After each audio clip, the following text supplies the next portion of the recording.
Hello and welcome back to my channel, and welcome if you're new. My name is Amy and I am on a financial freedom journey with my family. I share all about that and more on this channel. So today we are going to be talking about our 2023 goals. It is a little bit later in the year than I normally like to do this video, but I just did not have time to film it in June. So here it is in July. We are doing our mid-year kind of check-in on our personal and financial goals for 2023. So if you guys haven't watched my video from earlier in the year, I will have it linked, but we did create this personal and financial goal little page in the beginning of the year, and also our little vision board type of thing. So if you guys watch that video, my word of the year, I pick a word of the year every single year. I've been doing this since I think 2019, and my word of the year for 2023 was committed. So how are we doing? Do I still feel like that word is relevant? So I do, and I feel like I am leaning on it actually right now, because I feel like with everything that's been going on in my life lately, it's been really difficult to be committed to my goals because I've been committed to my kids. And I think that that's something that a lot of you guys can relate to if you're a parent, because I am so committed to, my son and his baseball and all of his things, and then my daughter and what she likes to do, and taking care of our baby. He doesn't have any sports or anything yet, but he still requires a lot from me. And so I've been very committed to them. And so I think it's important to occasionally sit down and recommit to myself, right? I know I talked about this in the beginning of the year, that I a lot of times feel lost in motherhood. And I feel like a lot of you guys can relate to that. And so taking these little, quarterly breaks to kind of sit down and just look at my goals again and make sure that I'm focusing on me too, I feel like has been really helpful. So I definitely feel like committed was a perfect word for this year. I am really living through that because I have to come back to it a lot and recommit to myself. And I'm always very committed to my family, and I just need to remember that I need to give that energy back to myself too. So that's a little bit of how I'm feeling about this year so far. It's been a really fun year. We've been super busy. My son is actually doing a select baseball team next year. So we went through the tryout process and all of that. And so it's a big commitment for us to do that. And so I feel like I am having to spend a lot of time with him. He's wanting to practice a lot, and we have practices a lot and all that kind of stuff. So very busy, but let's go ahead and walk through our goals. If you guys watched my last goal update, which I think was either in March or April, I can't remember exactly when I filmed it, but I did go through some of these, and we had already completed some of these goals. And I'm happy to say that we have actually completed one more of them, officially. So let's go ahead and get started. So my personal goals for 2023, I wanted to read 12 books. I've actually read 27. So I am still reading, although I have definitely fallen off a lot since the first quarter. I was doing really, really well the first few months of the year. And then, like I said, summer came and I have barely been reading anything. So I am very ahead of my goal, obviously. I do kind of want to do 50 books.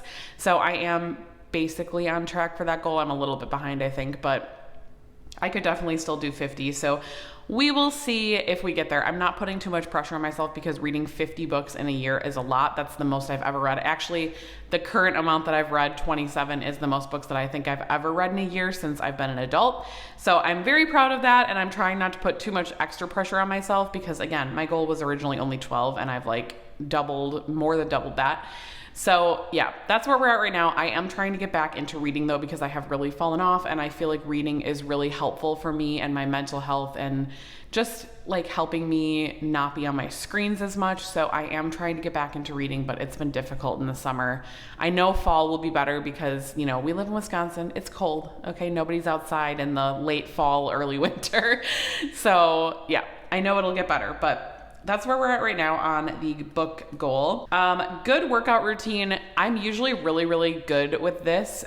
Every single year I blow this out of the water. I have a really good workout routine typically, but again, because we've been so busy, June, I think I only worked out 7 times, which my goal was more than 10 times a month. Now I am averaging more than that because in the beginning of the year, I was really on top of it. I was working out a lot more than 10 times a month. And so we're still averaging okay, but I am trying to get back on that in July, the tail end of July here, and then better on it in August. So that's where I'm at with that. I'm trying to get back on the wagon because I feel like it's been really easy for me to not make the time to work out because we've been so busy and going places and all that kind of stuff. So something I'm keeping an eye on, okay?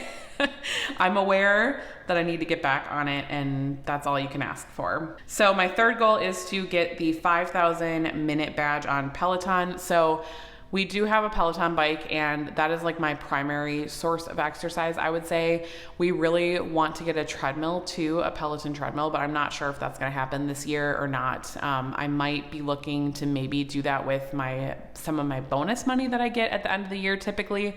We'll kind of see what that looks like. But anyway, so I usually track all of my workouts on Peloton. I think I'm just under the 3,000 minute badge. Like I'm about to earn the 3,000 minute badge. So I'm definitely on track for this. So that's great. Creating an estate plan. We did this actually in February. So that's done. Family vacation, we did this in March, so that's done. And staying consistent with YouTube. Obviously, this is not something that I can really check off until the end of the year, but I would say that I've been doing pretty good. So if you guys have followed me for a while, I have missed like a couple of weeks of videos here and there, like a few videos, and I'm not going to beat myself up over that because during that time, like we had a lot going on. So I would say in general, I have stayed consistent with YouTube. Now, obviously I'm not perfect, but I would say in general, I am pretty consistent. Moving down to our financial goals, which if you guys watch my channel a lot, you guys have probably seen these a million times because I feel like I talk about them all the time on my channel. So this is a little bit of like a recap here, but we had 4 main financial goals for this year. So I'm actually switching around the order of this too. So if you guys have watched my videos, you'll know what's going on here. But we did already save up $10,000 for a new car and purchase that in June. So that one's done. We actually just maxed out my husband's Roth IRA this last month in July. So that is really exciting. I can check that one off. And we're actually gonna switch these two. So next we're gonna be working on my Roth IRA. And then we're gonna work on this mortgage goal. Now, I don't think this $15,000 is gonna happen realistically because we're, more than halfway through the year and we haven't even started on this goal yet. So we've got, this goal and then the end of the year to work on this mortgage payoff. But honestly, like whatever we can put towards that mortgage principal, I really don't care how much it is. Obviously, I would like it to be as close to this number as possible, but like it's probably gonna be under 10,000, I would guess. Which is totally fine. Like, I feel like financial goals change all the time. Like, our life is constantly changing and a year is a very, very long amount of time. So to be able to set goals for an entire year, I feel like sometimes is unrealistic for financial goals at least. So that is where we're at with these goals. So next up, we're working on my Roth IRA. So that's all I have really for this update. I just wanted to film a quick video and just touch base with you guys, like where I'm at.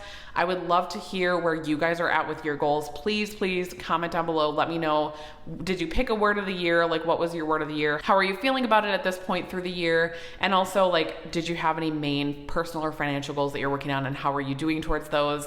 Can I help you? Can I cheer you on? Like, let me know what I can do to help you guys reach your financial goals, because you guys watching these videos and supporting me helps me reach my financial goals, because it makes me sit down and be honest with myself every single quarter about my goals. So thank you guys so much for being here. I will be back on Friday for Debt Free Friday, and I'll talk to you guys then. Bye guys.